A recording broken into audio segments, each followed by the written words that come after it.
પ્રશ્ન ખુદ શ્રીજી મહારાજનો જ હતો કે તમે જે પૂછો છો કે પરમેશ્વરના દર્શન કરવાથી ભક્તને ભગવાન ઉપર પ્રસન્નતા થાય છે કે ભગવાનને પ્રસન્નતા થાય? સ્વયં પ્રકાશાનંદ સ્વામી બેય પૂછ્યું ત્યારે મહારાજે કીધું કે લૌકિક દૃષ્ટિથી દર્શન ના કરવા, અલૌકિક દૃષ્ટિથી દર્શન કરવા. પહેલી વાર જેમ આપણે દર્શન કર્યા હોય, આપણે એવું પહેલી વાર ને છેલ્લી વાર ન હોય, પણ શ્રીજી મહારાજના વખતમાં સ્વામિનારાયણ ભગવાનને કોઈ નવા ભક્ત આવીને મળ્યા હોય અને જે એને અહોભાવ હોય કે આ હા હા હા ક્યાં પુરુષોત્તમ નારાયણ અને ક્યાં આવી મોટી સભા લોકોને સમાધિ કરાવે, સમાધિમાંથી જગાડે, આવા જ અક્ષરાધિપતિ મને મળ્યા છે એવું જે અલૌકિકપણું છે એ આપણે કોઈ પણ જગ્યાએ યાત્રાએ ગયા હોઈએ, ગમે તે જગ્યાએ ગયા હોઈએ તો એ અલૌકિકપણું મૂર્તિમાં દેખાયા કરવું જોઈએ. આ હા કેવા વાઘા પહેર્યા હતા. આપણે ગઢડા જઈએ, વડતાલ જઈએ એટલે મહારાજ એમ કહે છે પહેલે જે નવીન દર્શન પહેલી વાર જ્યારે તમને અહોભાવ હોય એને અહોભાવ અખંડ રહે. એ કેવી રીતે? એના માટે કુશલ કુંવરનું દ્રષ્ટાંત આપ્યું. કુશલ કુંવરબાઈને આવો ભાવ થયો ક્યાંથી? મેં કીધું કે આ રૂડબાઈ હતા. કાલે ઇતિહાસ જોયો, મેં કીધું આ જ ઇતિહાસ છે એનો. રૂડબાઈ હતા ને એમાંથી આટલી પદવી પામ્યા ત્યારે જ આની એક મહારાજે આ બધી વસ્તુ છે ને પહેલાં જન્મે કરવા જાઓ તો ના થાય. અહીં કેટલાય છોકરાએ છે તો એને કંઈક એને થાકી જાઓ તો એ ના આવી શકે, કારણ કે પ્રથમ જ છે એનો આદર. પણ જેને પહેલા જન્મમાં આદર થઈ ચૂક્યો હોય, રૂડબાઈને આ પહેલે સત્સંગ હતો એટલા જ માટે એને બીજા જન્મમાં દ્રઢતા થઈ ગઈ ભગવાનની વિશે. કાલનો મેં ઇતિહાસ આખો કયો હતો. જ્યારે શ્રીજી મહારાજ પધાર્યા ત્યારે બાઈ ગયા તા ગામ બીજે, સુણ્યા શ્રી હરિના સમાચાર. બાઈ ગયા હતા ગામ બીજે, સુણ્યા શ્રી હરિના સમાચાર. તરત ત્યાંથી આવ્યા, તરત ત્યાંથી આવ્યા, સુણી શ્રી હરિનું દર્શન, સુણી શ્રી હરિનું દર્શન. ઘણા સમયથી બા સાંભળતા હતા કુશલ કુંવરબા કે સ્વામિનારાયણ ભગવાન છે, ભગવાન છે. પછી તો મારા જીવબાને લાડુબાને સાથે લઈ ગયા. 15 દિવસ ત્યાં રોકાયા અને કુશળ કુંવરબાઈને સત્સંગ કરાયો. કુશળ કુંવરબાઈને ખબર પડી કે આ કળિયુગમાં પણ ભગવાન પ્રગટ હોય છે. એટલું જ નહીં, ધન સ્ત્રીના ત્યાગી સંતો પણ હોય છે અને આવી સતી સ્ત્રીઓ પણ હોય છે. એને બહુ અહોભાવ જાગ્યો. પછી શ્રીજી મહારાજને કહ્યું કે મહારાજને કે રાજ્ય તમે કરો. મારે કંઈ વિજયસિંહ એના પૌત્ર હતા. રૂપસિંહ એના પતિ મરી ગયા, પછી એનો દીકરો રૂપસિંહ પણ મરી ગયો જીવનની અવસ્થામાં. પછી એના વિજયસિંહ પૌત્ર હતા, એ રાજ્ય શાસન ચલાવતા હતા, પણ નાની ઉંમર હતી એટલે બધી જવાબદારી કુશલ કુંવરબાઈને ઉપર હતી. જ્યારે શ્રીજી મહારાજ ત્યાં પધાર્યા ધરમપુર ત્યારે એની દીકરી બહુ બીમાર હતી. કોની? કુશલ કુંવરબાઈ. દીકરીની દીકરી બહુ જ બીમાર હતી, છેલ્લી ઘડી હતી. એટલે ત્યાં ગયેલા અને સમાચાર સાંભળીને તાત્કાલિક પાછા આવ્યા. સ્વામિનારાયણ ભગવાનને આવીને પહેલાં જ શબ્દ કયા કે મહારાજ આ બધું રાજ્ય સંભાળી લો. ત્યારે શ્રીજી મહારાજ કહે છે રાજ્ય તમારું તમે કરો, રાજ્ય તમારું તમે કરો, પણ અંતરમાં રાખજો હરી, અંતરમાં રાખજો હરી. બીજી બલાજો રાખશો, બીજી બલાજો રાખશો તો જીવપણું ક્યાંથી મળે, તો જીવપણ. હવે કોઈ બલા ના રાખજો, અમારી મૂર્તિ જોઈ લો. મહારાજ 15 દિવસ રહ્યા પછી એક દિવસે મહારાજને કહ્યું કે મહારાજ મારે સારી રીતે દર્શન તમારા. મહારાજે બધું બતાવી દીધું હતું. મહારાજે એને મહારાજનું સ્વરૂપ જથાર્થ સમજી લીધું હતું એને. કારણ કે ધનકોશ આપવાનો ત્યાર કર્યો ત્યારે મહારાજ કે દોષી તને આમાં પ્રીતિ થાય, મને પ્રીતિ ના થાય. આ તો પાપ ભર્યું છે. મહારાજ પાપ નહીં, આ તો મારી સંપત્તિ છે. મહારાજ કે સંપત્તિ જોવી છે? જો બીજી બલા રાખશો મારા સિવાય તો ભગવાનની મૂર્તિ નહીં રહે અને આ કૂતરી થઈને પાછી અહીંયા આવીશ. મહારાજ અમને તો તમારો આશરો છે ને, આશરો છે, પણ આ સંપત્તિ ક્યાંથી આવી છે જોવી છે. અને મહારાજ એને જોઈ સંપત્તિ અંતરદ્રષ્ટિ કરીને જોરાયું, અને બેનને ખબર પડી કે આ તો લોહીના ખજીના ભરીને સંપત્તિ આવી છે. આ તો એના પિતા પતિએ આખી દુનિયા જીતીને માર તોડ કરીને આ બધી લોકોની સંપત્તિ, રાજાઓ મહારાજાઓની સંપત્તિ લાયા હતા. એ સંપત્તિ છે. બહુ બેન ખચકાઈ ગયા કે શું કરું મહારાજ, આ બધું ઉઠાવો, અહીંયાથી ઉઠાવો, મારે કાંઈ જોતું નથી, મારે ભગવાન ભજવા છે. મારે કે અમે શું કરા ઉઠાવીને લઈએ, આ પાપ અમે શું કરા લઈએ, તું ભોગવ, તું ભોગવ.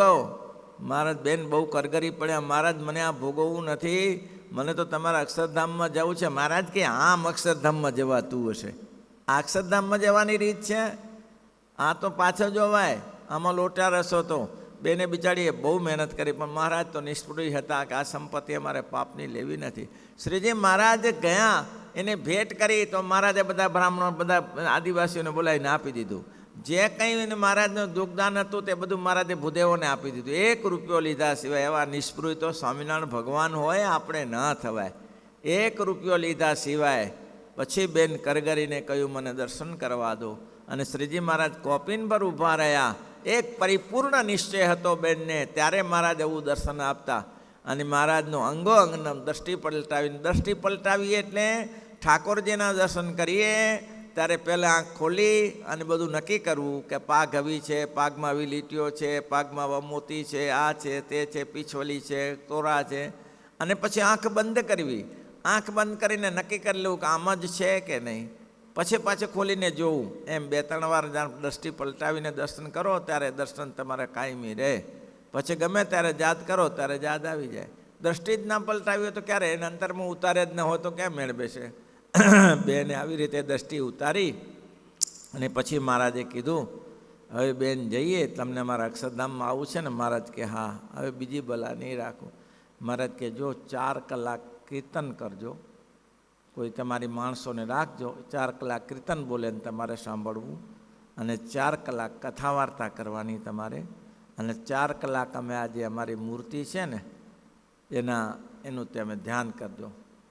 4 કલાક, 12 કલાક થયા.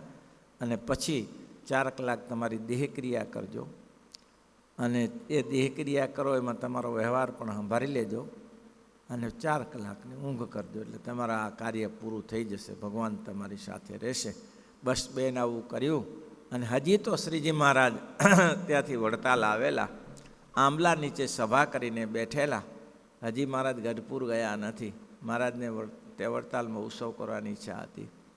આંબલા નીચે બેઠા છે ને 15મે દિવસે સમાચાર મળ્યા કે કુશલ કુંવરબાઈ ભગવાનના ધામમાં ગયા છે. ત્યારે શ્રીજી મહારાજ કહ્યું સત્સંગ પરવારી ચૂક્યો, હવે ધરમપુરમાં સત્સંગ પરવારી ચૂક્યો, હવે સત્સંગની કોઈ બલા રહેશે નહીં. એટલા માટે અહીંયા કને દૃષ્ટાંત આપ્યું છે કે ફાટી દ્રષ્ટિએ દર્શન ના કરવા. અને જો ફાટી દ્રષ્ટિએ દર્શન કરો તો બિલાડા કુતારા આવે, એનું પણ દર્શન થાય, તમને થાય ને એનું પણ જુઓ તમે. તો એ જ્યારે સપના આવે તો સપનામાં એ દેખાય. દેખાય કે ના દેખાય ભાઈ? ભગવાનની મહારાજ એવું લખે છે ભગવાનની મૂર્તિ ભેળે દેખાય, પણ પેલું પાકું કરો ને ભગવાનની મૂર્તિ દેખાય છે કે નહીં દેખાય? ભલે એના ભેગું આવે. આપણે તો એવું નથી ને. આપણે એવું બન્યું કે આજે ભગવાનના દર્શન કરતા તને બિલાડું આવી ગયું સપનામાં એવું બન્યું ભાઈ? નીતિનભાઈ થાય છે? ત્યારે શું પછી કંઈ દેખાતું? આને આ નવરો જ છે ને તોય કંઈ થાય છે? કશું ના થાય. કેમ? અભ્યાસ કર્યા વગર થાય? પ્રેક્ટિસ કરવી પડે. ઠાકોરજી પાસે બેસવું પડે. બેસીને હંમેશને માટે પ્રેક્ટિસ કરીએ. માળા કરતાં હું એટલા માટે કહું છું કે માળા આમથી નહીં કરવાની. માળા એક અંગ યાદ કરીને સબીજ માળા કરો, સબીજ ધ્યાન કરો. એક અંગને ધારતો પગના અંગૂઠેથી 100 માળા કરીએ તો પગના અંગૂઠેથી ચાલવાનું. 10 આંગળાની માળા 10 જાણો રે, એવું મહારાજે લખ્યું ને. 10 આંગળાની માળા કરો, પછી વધારે કરો તો 10 નખૂનની માળા કરો, પછી પંજાની કરો. એક પછી એક મહારાજને શિખા શોધી જાઓ. તમારે જેટલી માળા નક્કી કરવી હોય એટલી નક્કી કરી લો, પણ અંતરમાં અખંડ. અને જ્યારે તમે પરિપક્વ થયા ક્યારે ગણાશો? પરિપક્વ થયા ક્યારે ગણાશો? તો કે રસ્તામાં ચાલતા ચાલતા ચાલતા ચાલતા વ્યવહાર કરતા હો ને તમને સ્વામિનારાયણ સ્વામિનારાયણ સ્વામિનારાયણ સ્વામિનારાયણ થયા કરે તો પાકું થયું. મેં કહ્યું ખાવું ને જવું. ભાઈ ખાવું ને નાવું આમાં બેમાં જો સ્વામિનારાયણ સ્વામિનારાયણ થયા કરતું હોય તો હવે તમારું કામ પરિપૂર્ણ થયું છે. મોટા સંતો કહેતા, અને શ્રીજી મહારાજ નિષ્કુળાનંદ સ્વામી લખ્યું કે ભગવાન કેવી રીતે યાદ આવે, તો કે જ્યારે ચપટી વાગી દરવાજામાં ત્યારે સ્વામિનારાયણ સ્વામિનારાયણ સ્વામિનારાયણ થઈ જાય, ઠેસ લાગી સ્વામિનારાયણ સ્વામિનારાયણ થઈ જાય, બગાસું આવ્યું સ્વામિનારાયણ સ્વામિનારાયણ થઈ જાય, છીક આવી સ્વામિનારાયણ સ્વામિનારાયણ થાય. આવું થાય તો જાણું કે હવે નજીક છીએ. છેલ્લે બગાસું જ આવશે. બધાને જો છેલ્લે મરે ત્યારે બગાસું આવે. એમાં સ્વામી મેં ભુજના માન સ્વામીને જોયેલા, છેલ્લું બગાસું હતું સ્વામિનારાયણ, પતી ગયું, પૂરું થઈ ગયું. જો આવી દશા તમારી થવી જોઈએ, એના માટે મહારાજે ગઢપુરમાં કલ્યાણજીનું અને ડાયાનું દ્રષ્ટાંત આપ્યું. વંથલીના કલ્યાણભાઈ ને ડાયાભાઈ વંથલીના હતા. ગઢપુર દર્શન કરીને તે દિવસે ભાઈ ચાલીને જવાનો ને એનો મહિમા અલૌકિક હતો. ભાઈ ચાલીને જઈએ ને એનો મહિમા અલૌકિક. તો ગાડીમાં ફડફડાટ ઉડીને યાત્રા કરીએ એમાં કંઈ મહિમા ન રહે. રે ભાઈ ચાલતા જઈએ એનો મહિમા રહે. રસ્તામાં તીર્થસ્થાન હોય તેને જતા જઈએ. પહેલાં સંતો કહેતા, ભુજના સંતો, કે અમે છે ને વાસ્તુ કરવા જતા. તે વાસ્તુ કરવા જવાનું ટાઈમ હોય કોઈ ગામડામાં તો કેવું હોય, 7-8 વાગે પહોંચવાનું હોય. તો અમે તો 4 વાગે નીકળી તો પહોંચી જાય નજીક ગામમાં, પણ 2 વાગે નીકળીએ. 2 વાગે કેમ, તો કે કલાક ચાલીએ, 1-2 કલાક ચાલીએ એટલે ગામડા ચાલુ થાય. મરજાપર ચાલુ થાય, પછી સુખપુર ચાલુ થાય, માનુપા ચાલુ થાય, ભારાસર ત્યાં જતા હોય તો ભારાસર સાઈડમાં રહી જાય. આ બધા ગામના દર્શન કરતા જઈએ તો ગામને શું દર્શન કરવાનું. અત્યારે ફેરફાર થઈ ગયો, ટીવીઓ ચાલે છે ને, હવે રેડિયા ચાલે છે ને. ત્યારે તો મેં જોયું ત્યારે સુખપરમાં સવારે નાહી ધોઈએ ને તો આખું ગામ ગાજી ગયું હોય. આખું ગામ કોઈ જન્મગલના પાઠ કરતું હોય કે સખી ગોકુળ ગામના ચોકમાં રે, સખી ગોકુળ ગામ, આવી રીતે કીર્તનાવલી ચાલતી હોય આખા ગામમાં. એ ગામ ગોકળિયું લાગે. અને એ સુરાવલી ચાલતી હોય તે સંતો કે અમે એ ગામના દંડવટ કરતા. તદુરુ સ્વામી કહેતા અમે એ ગામના દંડવટ કરતા. કે આ ગામ નથી, આ તો અક્ષરધામ છે. આ બધું ચા છે અત્યારે. આ હાલતા ચાલતા આ ક્યાં છે? અખંડ દ્રષ્ટિ ભગવાનમાં રહેવી જોઈએ. કલ્યાણભાઈને ડાયાભાઈ ચાલીને, તેથી બધા લોકો ચાલીને જ આવતા. કલ્યાણભાઈ ડાયાભાઈની કે વાત છે, બાપ કલ્યાણભાઈ એના બાપ પિતા, ડાયાભાઈ દીકરા, એ વંથલીથી ચાલીને દર્શન કરવા ગઢપુર આવ્યા. મહારાજ ત્યાં થોડું રોકાયા હતા અને ત્યાં ઉત્સવ સમયો હતો. ઉત્સવ સમયામાં તો હજારો માણસો, શ્રીજી મહારાજ લખે તવ ભક્ત જે લાખો કરોડી, તે તમને નમે કર જોડી. એ ભગવાનના લાખો ભક્તો ત્યારે હતા. એ કહે છે પોતે કે તવ ભક્ત જે લાખો કરોડી, તે તમને નમે કર જોડી. હાથ જોડીને ઊભા રહે એવી તમારી અપાર શક્તિ છે મહારાજની. કલ્પના તો કરો, ખાલી ડભણમાં 10,000ની તો બ્રાહ્મણની પંક્તિ પડતી હતી. 10,000 તો બ્રાહ્મણોની. એ તો પુરુષોત્તમ નારાયણ હતા. અને હવે આવી પંક્તિઓ થતી હોય તો કુશળ કોરેબાઈનું થોડું ધન ના લઈ લેવાય? ના, મહારાજ બધું આપી દેશે. ભગવાન મળ્યા જ્યાં જાય તો મળી રહેશે. અને આવા ઉત્સવો સફળ થતા. આવા ઉત્સવ ડભણમાં જો, જેતલપુરમાં જો ઉત્સવ સફળ થતા મહારાજના. કેમ? પોતે ભગવાન નિષ્કામ. કોઈ પણ જગ્યાએ ભક્તજનો નિષ્કામ સેવા હશે તો તમારા ઉત્સવ નિષ્ફળ નહીં જાય. પણ તમારે લેવાની ભાવના હશે તો ઉત્સવ નિષ્ફળ જશે. નિષ્કામ ભક્તિ કરો. કલ્યાણભાઈ ને ડાયાભાઈ એવા ઉત્સવમાં આવ્યા. ફૂલ્લો ઉત્સવ હશે હું તારું થયું. આવ્યા, હજારો માણસની મેદની જામેલી. કલ્યાણભાઈ ડાયાભાઈ જાણ્યું કે મહારાજને લોકો દર્શન કરે છે એટલે એને શું કર્યું, પાછળ બેસી ગયા. પાછળ બેસીને બાપ દીકરો મહારાજની મૂર્તિને ધાર્યા કરે. વરી માણસો દર્શન કરવા, વરી મૂર્તિ આમ જાય ત્યારે જોઈ લે, વરી અંતરમાં ઉતારે, વરી બારે જોઈ લે. કોઈ માણસ ન હોય તો મહારાજ સામે દેખાય ત્યારે સામે જોઈ રાખે, અને વરી જાય ત્યારે અંતરમાં ઉતારે. પણ એને ખબર ના રહી, માણસ ઓછું થતું જયું. અને ધીમે ધીમે ખસતા છે મહારાજના પાલખા સુધી પહોંચી ગયા. મૂર્તિ યાદ કરતા. એને ખબર ન રહી કે અમે ક્યાં બેઠા છીએ. એવી મૂર્તિ અંતરમાં ઉતારી. મહારાજે મુક્તાનંદ સ્વામીને કહ્યું, સ્વામી હજી મહારાજ દર્શન આ કલ્યાણજીને ડાયાએ કર્યા. સ્વામી અમારું દર્શન તો કલ્યાણજીને ડાયાએ કર્યું. બસ આટલું બોલ્યા ત્યાં કલ્યાણજીને ડાયાજીને ભગવાનની મૂર્તિ અખંડ થઈ ગઈ. બસ અખંડ ભગવાનની મૂર્તિ સમૃદ્ધ નિરાવાર થઈ ગયા. મેં એક ફરા કહ્યું હતું ને કે ગુણાતીતાનંદ સ્વામીની સાથે હેત કલ્યાણભાઈ ધામમાં ગયેલા. ડાયો હતો તે ગુણાતીતાનંદ સ્વામીને ગઢપુર જોડે વંથલી જોડે ને જુનાગઢ જોડે સ્વામી તે માનતા. સ્વામી કે આપણે વડતાલ જઈએ ઉત્સવમાં.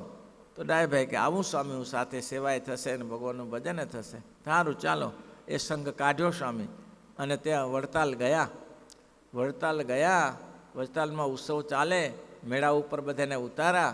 એ સ્વામી કે આ મારો ભગત છે, એને અહીંયા જ ઉતારો આપજો, એને બીજે ઉતારામાં નહીં ફાવે. એટલે સ્વામી એને ઉતારો આસન આપ્યું કે તમે અહીંયા પથારી કરીને સૂજો. એક દિવસ એક રાત, બીજો દિવસ બીજી રાત, ત્રીજો દિવસ ત્રીજી રાત, ચોથો દિવસ ચોથી રાત, પાંચમો દિવસ પાંચમી રાત.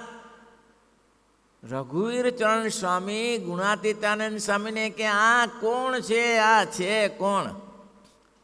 તો કે એ તો વંથલીના કલ્યાણજીના દીકરા ડાયાભાઈ. અરે આ કોઈ માણસ નથી, દેવ છે. હું જોઉં છું 3 રાત 5 રાત્રિ ને 5 દિવસમાં માણસ ઉગ્યો નથી. જ્યારે જોઈ ત્યારે સ્વામિનારાયણ, જ્યારે જોઈ ત્યારે સ્વામિનારાયણ, સ્વામિનારાયણ. એ આપણા દંડવટ ના કરે, આપણે એના દંડવટ કરાય. આવા મહાન ભક્ત છે. કારણ કે જેને લોભ લાગી ગયો મૂર્તિનો. કેવો લોભ લાગી ગયો કે આજ કરાય, આજ કરાય. અરે જુઓ તો ખરા, કેટલા પ્રેત થાય છે, કેટલાક ભૂત થાય છે, કેટલાક જમીને પશુ પક્ષી થાય છે. એમાંથી તો બચો બાપા. એટલો તો સંકલ્પ કરો કે આપણે નથી જવું એમાં. હો, તમે આ ભૂંડની હાલત જુઓ, ગટરમાં પડ્યા રહે છે, ગાય ભેંસો ભૂખ્યા પડ્યા રહે છે, કૂતરાઓની હાલત જુઓ, ખાવા નથી મળતું ને સવારે સાદ પાડે છે ઓ કરીને. ત્યારે લોકો કહે ભગવાન દેખાય. ભગવાન શું દેખાય? ભૂખે મરે છે. અલ્યા એ જો ભગવાન કૂતરાને દેખાય, ભૂખે મરે ભાઈ. તો એને જોઈને તો કરો ભાઈ, કાંઈક બેલેન્સ કરો. બેલેન્સ બધી રીતે કરાય. જો પૈસા હોય તો પૈસાનું કરાય, ભક્તિ હોય તો ભક્તિનું કરાય, ધર્મ જ્ઞાનનું બેલેન્સ કરાય. 3 રીતે બેલેન્સ કરાય. તમારી પાસે પૈસા હોય તો દાન પુણ્ય કર્યા કરો. આ નાખેલું નિષ્ફળ નહીં જાય, પાછું આવશે. નાખેલું નિષ્ફળ નહીં જાય, પાછું આવશે. તો કે તમને નિશ્ચય થઈ ગયો છે કે હવે આપણે ભગવાનના ધામમાં જ જઈએ, તો દાન કરીએ કે ના કરીએ? તો એ કે મહારાજે લખ્યું છે. શું લખ્યું છે? મહારાજ કે ભગવાનની પ્રસન્નતાને માટે દાન કરો. ભગવાનને રાજી કરવા માટે. શું કરવા? દ્વારિકા ઇત્યાદિક મૂર્તિ યાત્રા કરવી અને દયમ દાનમ દઈને જણાવ્યું. શિક્ષાપત્રીમાં લખ્યું છે ગરીબ માણસોને દાન આપવું તમારે. એ મહારાજની પ્રસન્નતા માટે કરો. તમે માનો કે મારું પૂરું થઈ ગયું છે, મારે કંઈ કરવા જેવું નથી, તો તમે ભગવાનની આજ્ઞા પાડવા માટે પણ દાન કરો. દાન કરી લેવા જો. તમારે એમ લાગે કે આર્થિક ખેંચ વર્તાય છે તો તમારે દાન કરવું, તો ભગવાન પૂરું કરશે. જો ખેંચ વર્તાતી હોય તો ભગવાન પૂરું કરે. કરી તો જુઓ, કરતા નથી. જીવ અભાગ્યા છે. હા, આ અમદાવાદમાં મેં કીધું હતું ને, એક કાલ 2 દિવસ દર્શન થાય ભોગીલાલભાઈ ને મનસુખભાઈ, એ બહુ કાલુપુર મંદિરના નજીકના. હવે બંનેની પોઝિશન બહુ સામાન્ય, બહુ પૈસા આર્થિક રીતે બહુ નહીં. પણ ભોગીલાલભાઈનો નિયમ મેં જોયેલા, બેયને જોયેલા. ભોગીલાલભાઈનો નિયમ કે કંઈક થોડી ઘણી ક્યાંકથી રકમ આવી હોય તો પહેલાં મંદિરમાં જાય અને ઠાકોરજીનો ધર્માદો કાઢે. પણ મનસુખભાઈ ના કાઢે.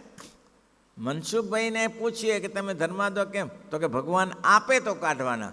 ભોગીલાલભાઈ કહે આપણે ભગવાનને આપી તો ભગવાન આપે. ફેર કેટલો? આપણે જો ભગવાનને આપીએ તો આપણે ભગવાન આપે. ત્યારે મનસુખભાઈ ગાંધી શું કહે? ના, ભગવાન આપે તો આપણે ભગવાનને આપીએ ને. એ મનસુખભાઈ ગાંધી એમને એમ રહ્યા અને ભોગીલાલ ઉમા ટ્રાન્સપોર્ટ આખું મોટી કંપની સ્થાપન કરી. ભગવાનને આપો તમે તો ભગવાન આપે. અને આપણે કંઈ ત્યાગી ગ્રસ્ત નથી, ત્યાગી છીએ. સંતોને કહું ત્યાગી છીએ, પણ ભગવાને આપણા ઉપર લીલા લહેર તો કરી જ છે ને. ત્યારે વ્યવસાય જેવું જ ખાતું છે ને. તો આપણે સમજીને આપણે ગણતરી કરીને આમ તો કાઢવું જોઈએ. પણ ના કાઢીએ તો 12 મહિનામાં 5-25 લાખ રૂપિયા તો ઠાકોરજી માટે અર્પણ કરવા જ જોઈએ. તો જ ભગવાન રાજી થાય. એમાં કંજુસાઈ કરશો તો ભગવાન તમારા આજે ને કાલે કંજુસાઈ કરશે.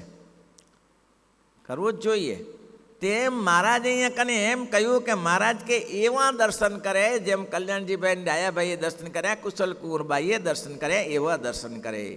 કે એક ફરા મૂર્તિ આટોપાટ ઉતરી જઈ એ કોઈ દિવસ. અને જો મહારાજ કે લૌકિક દ્રષ્ટિએ દર્શન કરશો અને કિલ્લા બિલાડી દેખાશે, કૂતરું દેખાશે, વાંદરું દેખાશે, તો સપનું આવશે ત્યારે પણ એમાં એ જ દેખાશે ભગવાન જોડે. પણ આપણી તો ગતિ બહુ ન્યારી છે, આપણે તો એ ભગવાનના દર્શન થતું જ નથી, પછી ક્યાં બીજી વાત છે. ત્યારે એ કૂતર બિલાડા દેખાય છે આપણે તો ત્યાં સુધી પહોંચ્યા જ નથી. કૂતર બિલાડા સિવાય શું દેખાય આપણે તો? ઘર દેખાય, પત્ની દેખાય, છોકરા દેખાય, એ જ દેખાય. ભગવાનની મૂર્તિ દેખાવી તો જોઈએ ને. અને મહારાજ કે જો અલૌકિક દ્રષ્ટિએ કરીને દર્શન કરશો તો શું થશે? ભજનમાં બેસશો ત્યારે પણ ભગવાનની મૂર્તિ જ દેખાશે. ભજનમાં બેસો ત્યારે ભગવાનની મૂર્તિ દેખાશે, ધ્યાન કરશો ત્યારે પણ ભગવાનની મૂર્તિ દેખાશે. શ્રીપતિ શ્રીધરમ.